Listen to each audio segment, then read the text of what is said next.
a beautiful channel. I love you all, and continue being part of this wonderful audience, and you guys are the reason as to why we here and obviously moving every other day that really passes by, and we never really stop. I love you all, and let's obviously go eyes. Remember, this video is powered by Think Landscaping. Think Landscaping are your #1 stop for designing, planning, and transforming your outdoor spaces in there for you. So, in that, they are the champions, they are the experts, and you'll get concrete evidence after working with them. So that's why I tell you, call them on the numbers that you see down there, and the rest will be history in there for you. So, we are talking Bruno Guimaraes. Bruno Guimaraes. You hear it out. It's Bruno Guimaraes into the mix. And he is one of those players that you have to obviously give a lot of time to discuss about. Yesterday night, it's a story that was broken by a man known as David Austin. And he really told us the following about this deal. He told us that Bruno Guimaraes has reportedly informed Newcastle that he wants to leave and join Arsenal. Arsenal are said to be stepping up their pursuit and are prepared to offer up to £60 million, although no club-to-club talks have taken place, with Newcastle maintaining they are not entertaining bids for the midfielder. You understand? So, what we are getting from David Austin is that the player known as Bruno Guimaraes has submitted in what we call a transfer request, because many of you might not obviously call it a transfer request, but it is, because if you tell your team that you want to leave, how best can you describe that? To me, it's a transfer request. I really see it as a transfer. I see it as a transfer request. You understand? Indeed it is. But it's a polite one in there for you. And it's like, please, I want out. I want out. Please, let me go. Let me go. Let me go to Arsenal. Remember, even when he was coming to the Premier League, Arsenal was one of those teams that scouted him under Edu Gaspar. You remember? Arsenal was one of the teams that scouted him under Edu Gaspar in there for you. But Arsenal, I think they felt like £40 million, he's not worth it. He's not worth that amount of money in there for you. Then Arsenal was like, let's obviously move in for a different midfielder altogether, and they never brought him on. But he has been on the ladder of Arsenal ever since the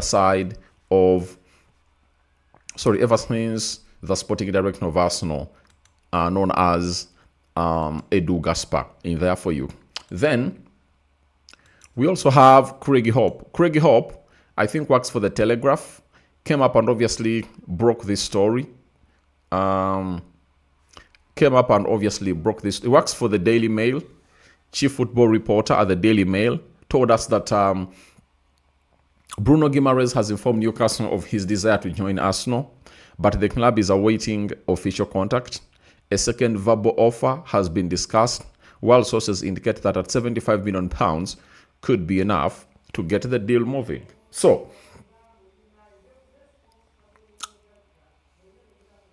the side of Arsenal is indeed doing some great work.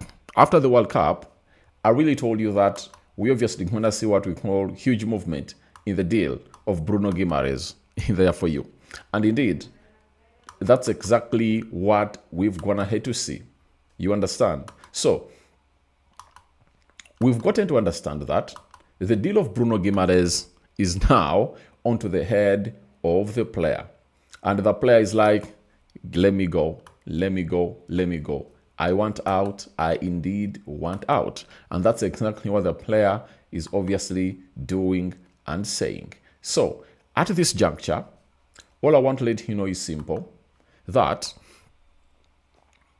if the player's gonna hit to come in through and obviously put in that shift, then it's gonna be happening. Newcastle cannot really hold on to this player, because before he came in through and was still at the World Cup, you know what happened? And what went ahead to happen was simple. They went ahead to obviously um, they went ahead to obviously put out a story that they're obviously offering him a contract of £200,000 a week, and they thought he would stay. But if you know Bruno Guimaraes, he has been at Newcastle, I think, since the summer of 2023, right? I think that's when he joined them, not the summer. He joined them in the winter transfer window of 2022. That is it. And his contract runs until 2028. He's left with just 2 years on his contract. And if they don't sell him now, he'll be like, you won't sell me because I'm now turning 29 years of age in November. So you have to sell me now. You have to sell me now. It's now or never. If you don't sell me, I'm not gonna extend my contract, because Newcastle doesn't make any. Newcastle is a selling club, and if at all, a person of a stage of Bruno Guimaraes has come in through and really told you that I'm not gonna renew my contract. I'm left with 2 years on my contract. Next summer, his price will fall. Now you have a chance to negotiate for the amount of money that you want, something that you won't be having come next season, because he'll be left with 1 year on his contract, and it will be like, if you don't let me go, I'm running my contract down, meaning that you won't be having any power when the negotiation of his deal comes into play. You won't be having any power. So that's exactly what it means. So Newcastle are fidgeting. And now, because they still have 2 years left on the contract of Bruno Guimaraes, they are like, all we have to do, we have to wait for what we call the club contact. They have to wait for the club to club contact, and see what they can do for this particular encounter. But he's an amazing player and a very big upgrade in that midfield of Arsenal, because tell me a team in the world where Bruno Guimaraes doesn't start. Tell me that team. It's not there. In that midfield of PSG, if Bruno Guimaraes dropped in, because everyone will be like, can he start at PSG? Let me tell you. In that midfield of PSG, when Bruno Guimaraes is dropped in, Fabian Luiz is out. That is it. You get? And Vitinha will be given a more advanced role, because whatever Vitinha can do, this guy can do, and he can shield the back four better than this. And now João Neves and Vitinha will be given a more advanced role, and they'll be like, Bruno Guimaraes, please do your job and we shield that back four. When you get that ball, just pass it to the player known as Vitinha or João Neves, and we'll see the rest there for you. At Barcelona, he starts. Real Madrid, he starts. I tell you, he's better than Felde Valverde. That is it. At Chelsea, there will be a very huge argument in there for you at Chelsea, because that means you can go a mid three of Bruno Guimaraes, Enzo Fernandez, and Moise Caicedo, because Enzo Fernandez has attributes of a number 9. And him having attributes of a number 9, it will obviously help him be the main guy in there for you to do all that job in there for you. At Liverpool, he starts. Man United, obvious. Which team? He's a midfielder that is proven, and you can play him literally in any position in your midfield. So that is Bruno Guimaraes for you. And he has attributes for the modern game. And when we talk about attributes of the modern game, you know what we mean. We mean intensity, tenacity, agility, being press resistant is the lad that we are talking about. That is Bruno Guimaraes for you. So he's that good kind of player that you'll obviously need to have in your team. And the more you have him in your team, the more you'll obviously defend. Oh, I've just gone ahead to see Hero in here. Hero, how are you? I'm good, Hero. How are you? And Hero supports Man City. And I had even not talked about Man City. Even in the midfield of Man City, Bruno Guimaraes has a spot because Elliot is good, but you can't tell me that Elliot is better than Bruno Guimaraes, you know? And if you're having Rodri and Bruno Guimaraes in your team, there is no way you don't start them into your double pivot, you know? Because if you saw what Bernardo was doing at Man City, Bruno Guimaraes will come in through and obviously do it. You understand? Now, Arsenal are pushing hard to get this deal done and dusted because they missed out on Elliot Anderson because of the money. Heroes Man City went ahead to pay £116 million in there for you. Then they missed out on Matheus Fernandes, Sandro Tonali. You get? Now they are working hard to get this deal out of the way. And as they work this deal out of the way, a lot is happening. You know? A lot is happening. Newcastle, I think, will demand for more money. The first bid that Arsenal went ahead to put in was all about £55 million. It was rejected. Arsenal thought that at 65 this deal could get done, but Craigie Hope, a man who is at the center of this deal, came up and obviously told us that this deal will get done at exactly, he's proposing that Arsenal's second bid might be £75 million, meaning that Arsenal is preparing the second bid for Bruno Guimaraes to see to it that he really gets done and dusted. And if you're Arsenal, you have to look at the person you're obviously going to be competing for a lot with the trophy. And who is that? What's that? It's Man City. When you look at what Man City has gone ahead to do in their midfield, you know, however much Rodri is wanting to go, but we have to talk as if he's still here because Rodri can be given some huge contract at City and is like, I'm obviously going to stay. Real Madrid have gone ahead to obviously extend the contract of Tchouaméni. You understand? So, if they extend the contract of Tchouaméni, that means they are not obviously going to get in another midfielder, meaning that they're having Valverde, they're having Tchouaméni, they're having Camavinga, they're having Jude Bellingham, they're having Bernardo Silva, you know, into the mix, meaning that they aren't looking out for another midfielder. That will make it hard for a player like Rodri to leave in there for you. And if he's to leave, he would love to go to either Barcelona or Real Madrid. Unless otherwise PSG knocks on the door to obviously take him, but his age, I don't think that they'll obviously put out a very huge interest in there. But on the other hand, you have to ask yourself, what is Rodri all after? Then you go ahead and obviously check on Rodri's, you go ahead and obviously check on Rodri's wage, weekly wage at Man City. Rodri earns £220,000. To me, that's little money for a player like him and a Ballon d'Or winner. When you look at Erling Haaland earns £500,000 a week. Rodri is so much important to Man City than Erling Haaland. That is it, because Rodri is one of the best CDMs in the world. And at City, you've always gone ahead to see to it that they suffered a lot when he's not there. It's one of the reasons as to why City went ahead to miss out on the trophy, because however much Nico Gonzalez was trying to do the job, sometimes Reinders in there, they wouldn't obviously put out the exact output like that of a player called Rodri. So I think Rodri might be wanting to be given a deal worth £375,000 a week.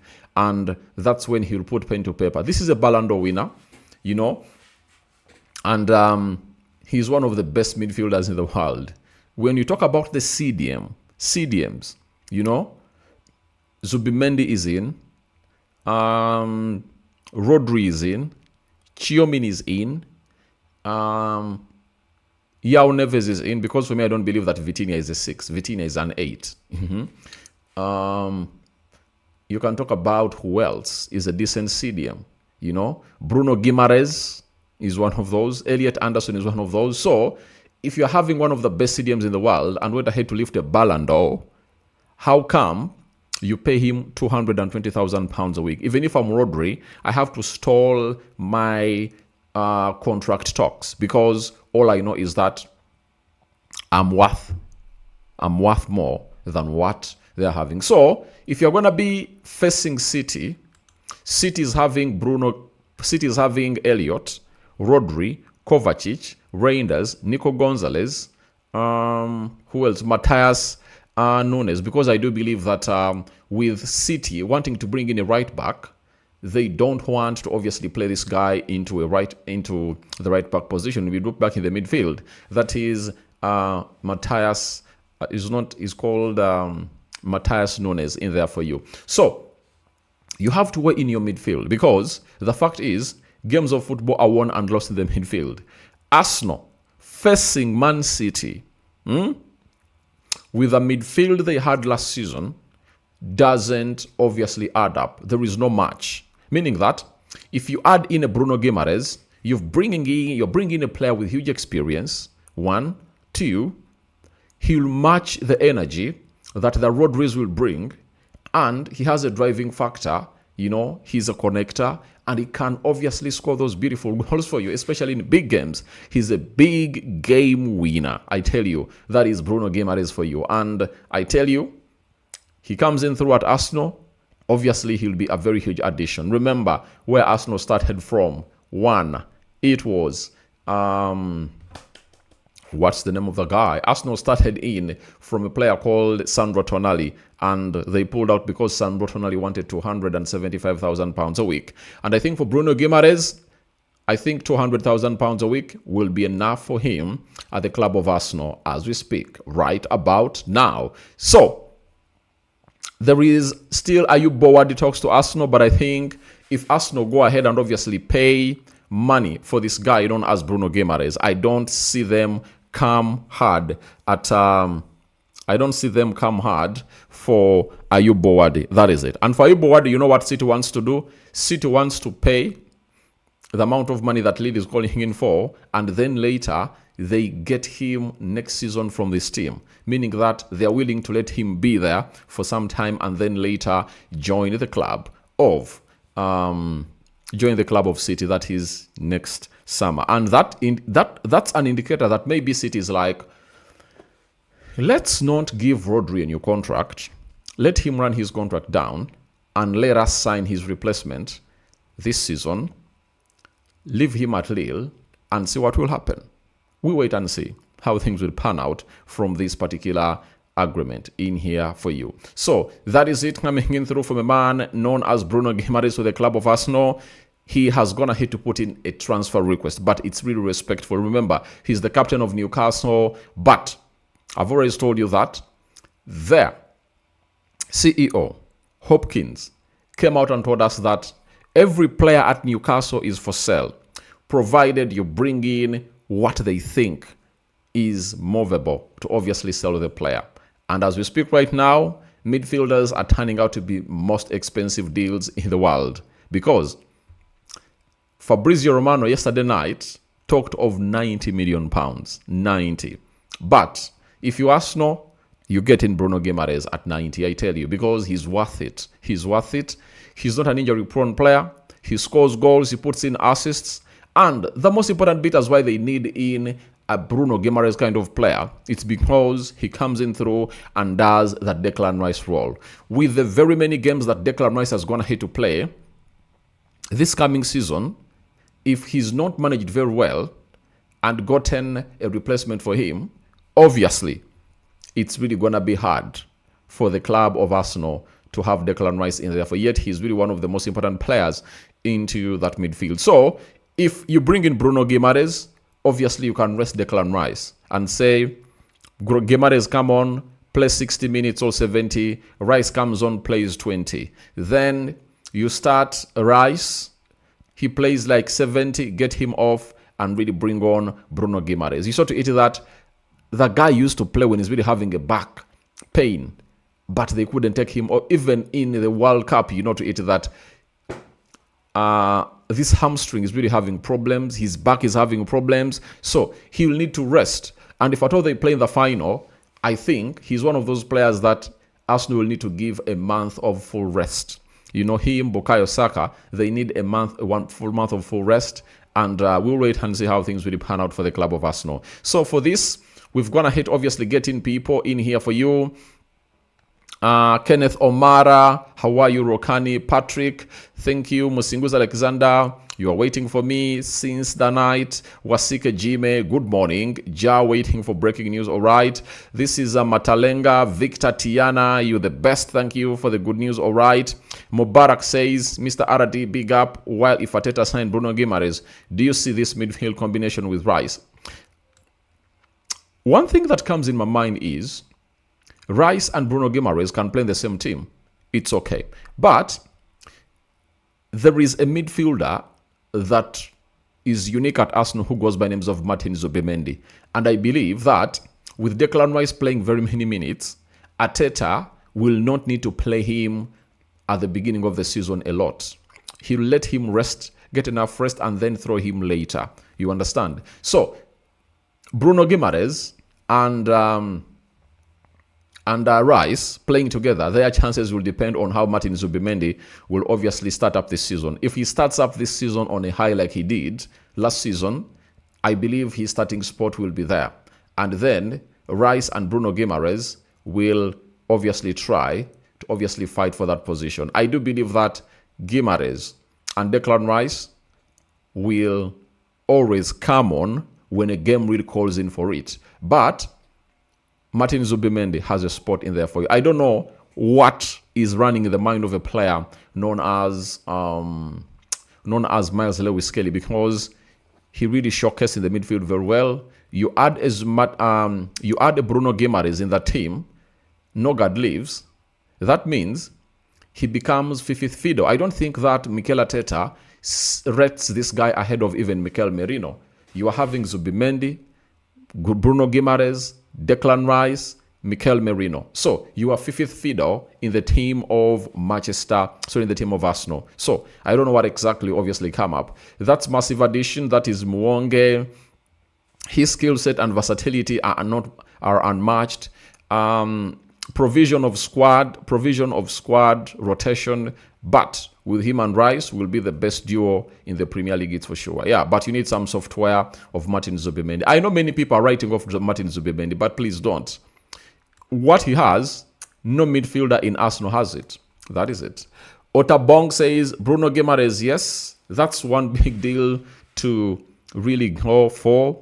I wish my club doesn't play with the transfer in there for you, all right?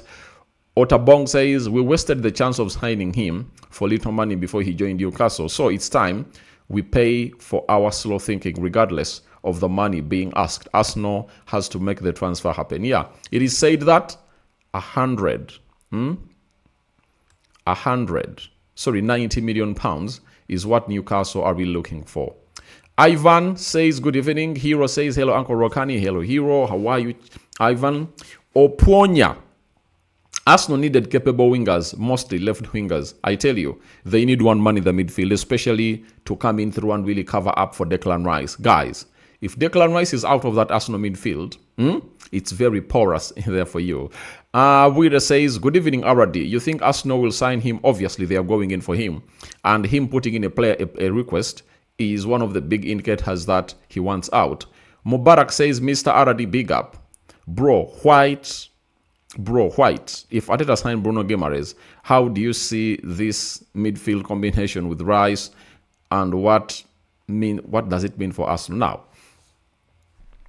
Obviously, some good addition, and obviously, as we always said, that the club of Arsenal, right, has a lot to do in their midfield, and we always said that at this level where they are, it's a level of adding quality. Right? It's a level of adding quality to their squad and upgrade. Because for me, I like Ayub Bowadi, but it's not an upgrade on what Arsenal has. Meaning that Bruno Guimaraes is the realistic signing that Arsenal has gone in for. And it was really the right one and right call for the team, because they also know it, that they really need a person like him. Umit Akbel, Greenwood, Fenerbahçe transfer. All right, let's drop a little bit. How have you read my mind that it's one of those stories that I obviously went ahead to plan in for here? Now, Fabrizio Romano told us yesterday that Mason Greenwood's camp has informed Fenerbahçe they accepted the contract terms offered until June 2030. Fenerbahçe have all agreed with Greenwood and again in active talks with Olympique Marseille on fee over 40 million euros after official bid sent in earlier today. Now, Fenerbahçe, Mason Greenwood. When I talk about Mason Greenwood, I feel like even crying, because I know how much, talented this guy is. Even still now, when you look at the goals he scores, what he does on the pitch, it's really unmatched. But I don't think that there is any big club that will ever sign Mason Greenwood again, especially teams like Real Madrid, Barcelona, and so on and so forth. But I think he needs to do wondrous things. You know, like going to a league and score like 60 goals a season. Going to Fenerbahçe, the Champions League, is obviously going to be at his... And in such tournaments, that's where obviously come and showcase that you're really good. So, Fenerbahçe is going in for Mason Greenwood. That is it. And as a fan of Man United, really excited because United has a 40% sell-on clause, meaning that United bought him for 30 million euros. If they sell him for 50, 60, United will obviously be having a profit of like how much? A profit of like 8 to 10 million euros in there for you. So we wait and see how that pans out. Patrick Ekring, thank you, brother, for the update. Besides, I'm not happy of Arsenal to fast sell in Trossard than Martinelli. Those two are leaving. I tell you, Trossard and Martinelli won't be Arsenal players. Arsenal will move them on. That is it. Tollis to Arsenal update. No other update as for now about Tollis to Arsenal. But all I can guarantee you is that we will obviously get more illuminated about this deal in the coming days. That is it. Victor Yuji, Arsenal needs to go into this market with the strength it deserves. Yeah, I think Arsenal won't fidget like any other teams because they have no reason to fidget and obviously go in and really clash. No way. Arsenal has a squad that can help them start a season, you know? But they don't have a squad that can help them complete a season. So, because of that, they're 100% sure that that squad can do the job. So, they are looking in for players they can add onto their team to see to it that they make it more and more and more competitive come next season. You know? That is it. But I tell you, they are not rushing for a reason. And I really like it because Andre Bata has the experience in this business and he knows when you'll get it wrong. Hero says City fire. All right. Nzau David, Aradi, how are you? This is Nzau from Kenya. I see Arsenal cooking next season. All right, they are cooking. They are cooking. That Arsenal team can do the needful, I tell you. But they are going to add in 4 players. A right back, a midfielder, a centre forward, and a left forward. And if at all 2 left forwards leave, then it will take the tally to 5 players, as 2 forwards will be looked at to come in through the club of Arsenal. You know? Mukwana Richard. Thanks, bro. All right, thank you for watching in through also. Kakande says, how are you, bro? I've been waiting for you. Here I am. Shikoyeni Matthias Thank you, brother. All right. Thank you for obviously watching in through. But smash the like button to 100 likes, please. Smash it and continue to subscribe. Buy a super chat to support this channel if at all you feel like it's worth it in there for you. Now, after Portuguese exit in the World Cup, the manager, Martinez, threw in the towel and hung up his and was like, I'm not going to be the coach of Portugal again. Guess who has been named the coach of Portugal? He goes by the names of Jorge Jesus to become new Portugal head coach. Here we go. He has accepted to take over after Roberto Martinez. Jorge Jesus will lead the project for Nations League, Euro 2028, and next World Cup. He's won the Saudi Pro League title at Al Nassr this season with Cristiano Ronaldo. Hear that out. That is the gist of the matter. He has won the Saudi Pro League title at Al Nassr this season with Cristiano Ronaldo. Now, who do you think went ahead to propose this name? It has to be Ronaldo, I tell you. It has to be Ronaldo, because he's like, this coach who has been here doesn't position me into a way that I can obviously come in through and really score those goals. So please, let's get in Jorge Jesus, who was at Al Nassr, and then he knows how to obviously use me. But let me tell you, lad, my mate Ronaldo, I love you a lot, and I think sometimes you need to call off certain things. You know, let someone coming through in the Portuguese team and not you have control over him. What you are doing is very bad. You know, for me, if I'm Ronaldo, I'm like, Portugal, go in for your manager that he wants, and let the manager put me into the team on merit. Because I tell you, Portugal got knocked out of the World Cup because of Cristiano Ronaldo. That is it. Do you remember the game they played in the the round of 32?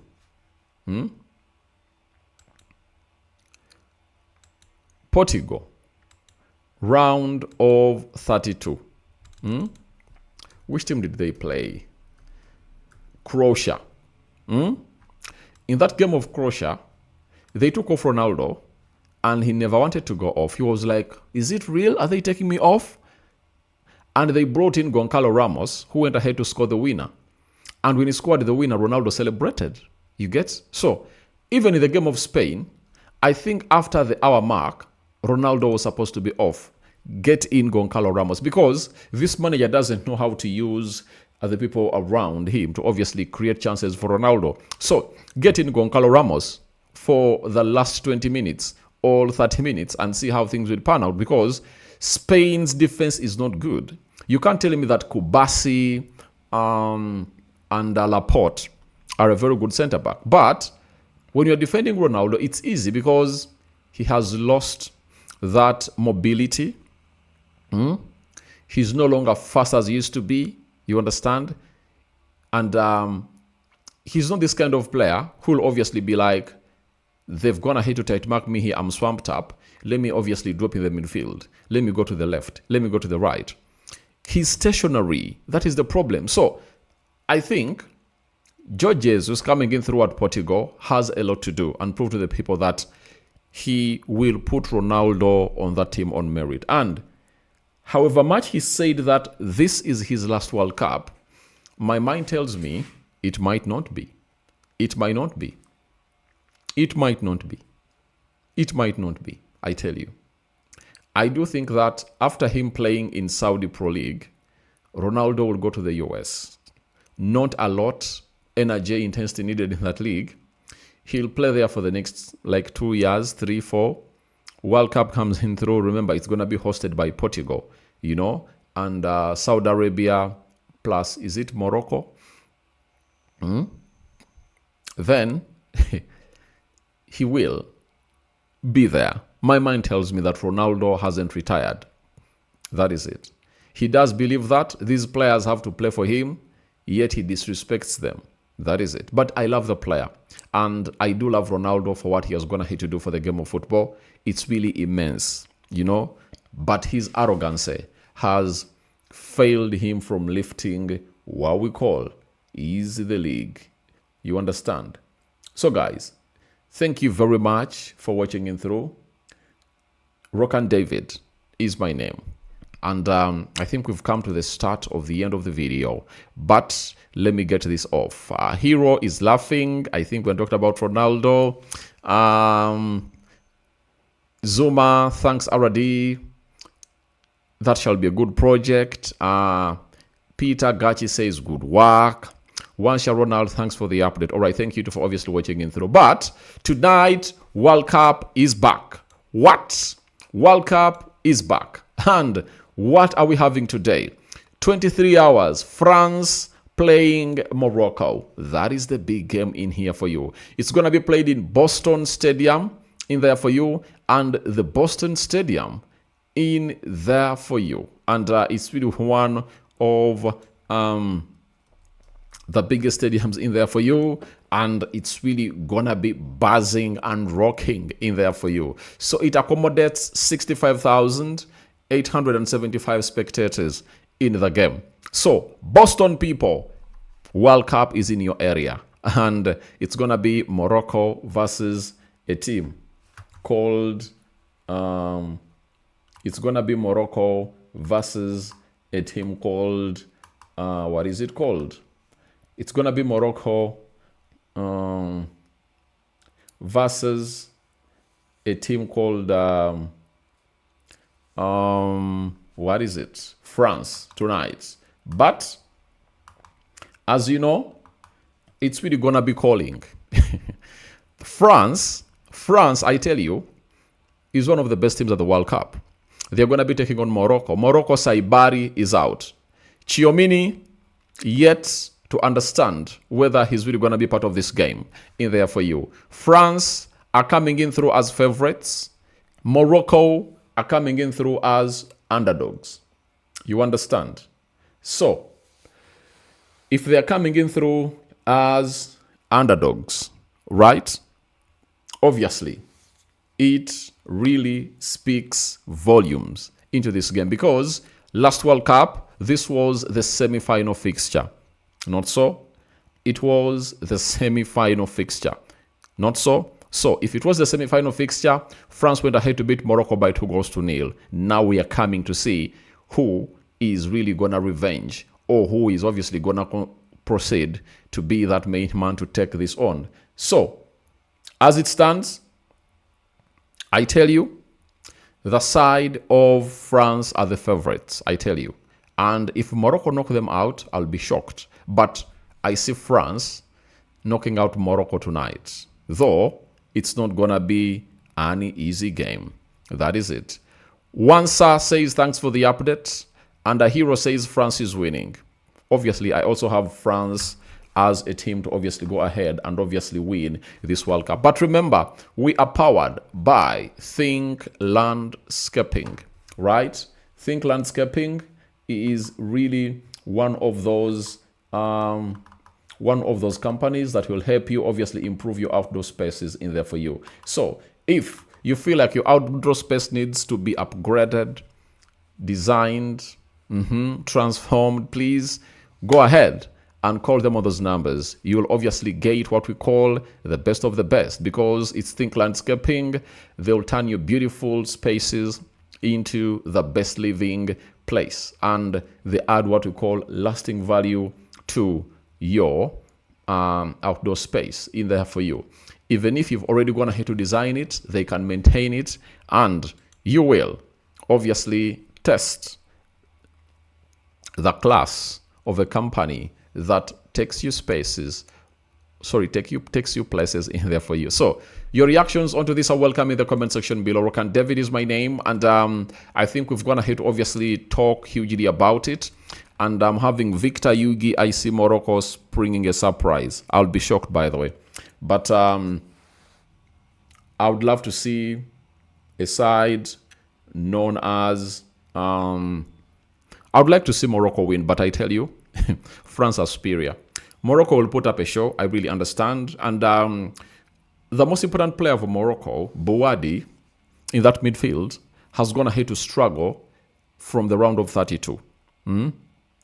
From the round of 32, he has gone ahead to struggle, I tell you. So, because he has gone ahead to struggle, I cannot come up here and obviously tell you that he'll obviously be the man, that will obviously run over that midfield of France. I saw the game of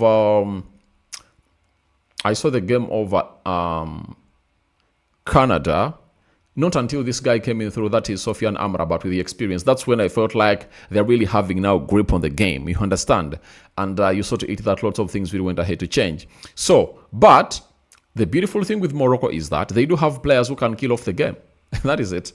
They do have players like Onahi, Khan, Saibari is out, Diaz, Brahim Diaz, talk of Ashraf Hakimi, talk of Mazarawi, Issa Diop. They can kill off the game in there for you. So guys, thank you very much for watching in through. Rokani David is my name. 40 minutes of streaming live and talking to you. We are heading to the United Matters channel to obviously do the story of Chiomini deal off. Ederson deal also looks off in there for you. But we are here and we'll be back here in a jiffy. I love you all. Thank you for watching in through. Hero has been here. Thank you for being here. Wansa, Peter, Shikoyeni, Kakande, I'm having Mokwana, Nzaudi, Victor Yugi, Patrick Ekring, Umut Akbil from Turkey, Mubarak has been here, Buire has been here, Oponya has been here, Cheritich Ivan has been here, and very many others that haven't been able to comment, but you've been here to obviously watch us do this. We love you all and continue to subscribe because we want to hit 30,000 subscribers on this channel. And hopefully we come back with another live, if not